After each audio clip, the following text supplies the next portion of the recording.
ಘೋಷಿಸಿದರು. ಈ ಘೋಷಣೆ ನಡುವೆ ಸರ್ಕಾರದಲ್ಲಿ ನಮಗೆ 10 ಕೋಟಿನ ಅಂತಂದ್ರೆ ಮಾನ್ಯ ಮುಖ್ಯಮಂತ್ರಿಗಳು ಕೊಟ್ಟಿದ್ರು. ಇವತ್ತಿಗೆ 10 ಕೋಟಿ ರೂಪಾಯಿ, ಇವತ್ತಿಗೆ ಯಾವುದೋ ನಮ್ಗೆ ಇನ್ನೂ ದುಡ್ಡು ಬಂದಿಲ್ಲ, ಅನುದಾನ ಬಂದಿಲ್ಲ ಅಧ್ಯಕ್ಷರೇ. ಇದು ಘೋಷಣೆ ಮಾಡಿರ್ತಕ್ಕಂಥದ್ದು. ನಂಜುಂಡಪ್ಪ ವರದಿನ ಹೋಗಿ ಗೋವಿಂದರಾವ್ ವರದಿ ಅಂತ ತಿಳ್ಕೊಂಡು ಮಾಡಿದ್ರು. ಕಳೆಸಲ 2024ರ ಬೆಳಗಾವಿ ಅಧಿವೇಶನದಲ್ಲಿ ಮಾನ್ಯ ಮುಖ್ಯಮಂತ್ರಿಗಳು ಹೇಳಿದ್ರು 6 ತಿಂಗಳಲ್ಲಿ ವರದಿನ ಮಾಡಿಸ್ತೀವಿ ಅಂತ ತಿಳ್ಕೊಂಡು ಹೇಳಿದ್ರು. ಇನ್ನೂ ಅದನ್ನ ಏನಪ್ಪತ್ತಂದ್ರೆ ಆಗಿಲ್ಲ ಅಧ್ಯಕ್ಷರು. ನಮ್ಗಿರ್ತಕ್ಕಂಥ ಸಮಸ್ಯೆಗಳದ್ದು ಪಟ್ಟಿ ಭಾಳ ಆಗಿದೆ ಅಧ್ಯಕ್ಷರೇ. ನಾನು ಒಂದನ್ನು ಮಾನ್ಯ ಮುಖ್ಯಮಂತ್ರಿಗಳು ಇಲ್ಲಿದ್ದಾರೆ, ಮುಖ್ಯಮಂತ್ರಿಗಳಲ್ಲಿ ಕಳಕಳಿಯ ಮನವಿ ಮಾಡ್ತೀನಿ. ಆ ಭಾಗಕ್ಕೆ ಯಾರು ಏನು ಮಾಡಿದ್ರು, ಈ ಭಾಗಕ್ಕೆ ಯಾರು ಏನು ಮಾಡಿದ್ರು, ಈ ಸಲ ಚರ್ಚೆ ಮಾಡಲ್ಲ ಅಧ್ಯಕ್ಷರೇ. ನಮ್ಗೆ ಗೊತ್ತಾಗಿದೆ ಯಾಕೆ ನಮ್ಮ ಭಾಗ ಹಿಂದಕ್ಕೆ ಬಿದ್ದಿದೆ ಅಂತ ತಿಳ್ಕೊಂಡು ನಮಗೆ 2 ವರ್ಷದಾಗ ಗೊತ್ತಾಗಿದೆ ಅಧ್ಯಕ್ಷರೇ. ಒಂದನ್ನು ನಾನು ಮಾನ್ಯ ಮುಖ್ಯಮಂತ್ರಿಗಳಲ್ಲಿ ಕಳಕಳಿಯ ಮನವಿ ಮಾಡ್ತೀನಿ.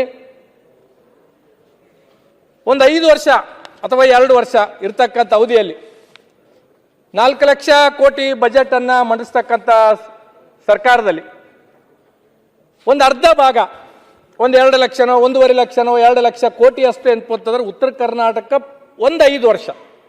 ಯಾಕಂದ್ರೆ ನಮ್ಮ ಭಾಗದ ಜನ ನಮ್ಮ ಕೆಲಸ ಆಗಿಲ್ಲ, ಆ ಸರ್ಕಾರಗಳು ಮಾಡಿಲ್ಲ, ಈ ಸರ್ಕಾರಗಳು ಮಾಡಿಲ್ಲ ಅಂತ ತಿಳ್ಕೊಂಡು ಬರೀ ಭಾಷಣ ಮಾಡ್ಕೊಂತಾರ ಹೊಟ್ಟಿದ್ದೀವಿ.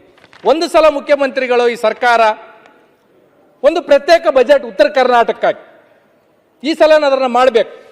1 ವರ್ಷ ನಮ್ಗೆ ಯಾವ ಶಾಸಕರಿಗೆ ಮತ್ತೊಂದು ಮಗದೊಂದು ಯಾವ ಅನುದಾನ ಬೇಡ ಅಧ್ಯಕ್ಷರೇ. 1 ವರ್ಷ ಎಜುಕೇಷನ್ಗಾಗಿ ಇಟ್ಬಿಡ್ರಿ, 1 ವರ್ಷ ಹೆಲ್ತಿಗಾಗಿ ಇಟ್ಟುಬಿಡ್ರಿ, 1 ವರ್ಷ ಎಲ್ಲ ಇರಿಗೇಷನ್ಗಾಗಿ ಇಟ್ಟುಬಿಡ್ರಿ, 1 ವರ್ಷ ಕುಡಿಯೋ ನೀರಿಗಾಗಿ ಇಟ್ಬಿಡ್ರಿ, ಇನ್ನು 1 ವರ್ಷ ಇನ್ಫ್ರಾಸ್ಟ್ರಕ್ಚರ್ಗೆ ಇಟ್ಬಿಡ್ರಿ. ಇದನ್ನ ನಾನು ಕಳಕಳಿಯಾಗಿ ಮುಖ್ಯಮಂತ್ರಿಗಳಲ್ಲಿ ಮನವಿ ಮಾಡ್ತಕ್ಕಂಥದ್ದು. ಏನಾಗಿದೆ ಅಧ್ಯಕ್ಷರೇ ಅಂತಂದ್ರೆ,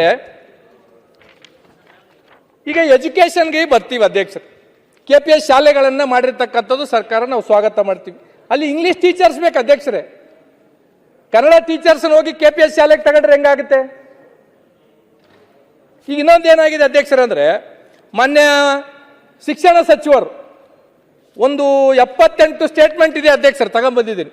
78 ಸ್ಟೇಟ್ಮೆಂಟ್ ಕೊಟ್ಟಿದ್ದಾರೆ ಇಲ್ಲಿವರೆಗೂ. ಐತಿಹಾಸಿಕ ತೀರ್ಮಾನ, ಶಿಕ್ಷಕರನ್ನ ನೇಮಕ ಮಾಡ್ತೀವಿ. ಆ ಐತಿಹಾಸಿಕ ತೀರ್ಮಾನದ ಐತಿಹಾಸಿಕ ದಿನ ಯಾವಾಗ ಬರುತ್ತೆ ಅಧ್ಯಕ್ಷರೇ? ನಮ್ಮ ಭಾಗದಾಗ ಅಧ್ಯಕ್ಷರೇ ಶಿಕ್ಷಕರು ಇಲ್ಲಾರ್ದು ಪ್ರತಿ ಸಲನೂ ಪ್ರತಿ ಹಿರಿಯರು ಕಿರಿಯರು ನಾವು ಅದನ್ನೇ ಮಾತಾಡ್ತಕ್ಕಂಥದ್ದು.